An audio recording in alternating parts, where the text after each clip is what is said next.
태안화력발전소에서 일하다 컨베이어 벨트에 끼어 숨진 김용균 씨. 3년여 만에 재판이 열렸는데 실형을 선고받은 사람이 없습니다. 유족은 부당한 판결이라며 항소했습니다. 김형준 기자의 보도입니다. 고 김용균 씨가 산업재해로 세상을 떠난 지 3년 2개월 만에 열린 1심 선고 공판. 원청인 한국서부발전과 하청업체 법인, 임직원 등을 포함해 피고인만 10명이 넘습니다. 하지만 모두 벌금형과 집행유예에 그쳤고 실형을 받은 이는 아무도 없었습니다. 심지어 원청의 안전보건 최고 책임자인 당시 대표이사는 무죄를 선고받았습니다. 산업 현장에서 억울하게 희생된 청년 노동자의 생명을 누구도 제대로 책임지지 않게 된 겁니다. 그냥 한마디로 너무 부당한 판결이라서 저는 그때 절대 용납할 수 없었어요. 판결문에 따르면 한국서부발전 태안발전본부에서는 한 해 평균 노동자 10명 가까이가 산재로 죽거나 다쳤습니다. 그럼에도 재판부는 원청의 대표가 사고 발생 위험성을 인식했다고 보기 어렵다고 판단했습니다. 김용균 씨의 어머니인 김미수 김용균재단 이사장은 이해가 가지 않는 판결이라고 말합니다.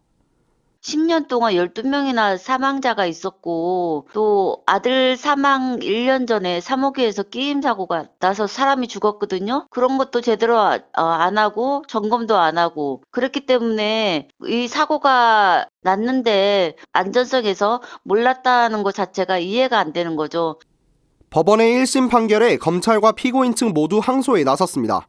김용균 특조위 간사를 맡았던 권영국 변호사는 안전 의무를 다해야 할 최고 경영자에 대해 항소심에서 엄정한 판단이 이뤄져야 한다고 강조했습니다. 최고 경영자의 책임 문제에 대해서 좀 더 엄정하게 판단을 해야 되지 않느냐 하는 부분이 있습니다. 그러한 내용에 대해서 보고받지 못하고 위험을 인지하지 못했다고 하면 그건 오히려 직무유기일 수밖에 없지 않느냐라는 생각이 들었던 겁니다. 이달 발표된 산재 사고 사망 현황을 보면 여전히 한 해 800명 넘는 노동자가 현장에서 목숨을 잃고 있습니다. 김용균 씨를 계기로 중대재해처벌법이 제정된 이후에도 계속되고 있는 산업 현장의 죽음. 이어질 항소심에서는 죽음의 고리를 끊고 노동자의 생명을 중시하는 판결이 나올 수 있을지 지켜볼 때입니다.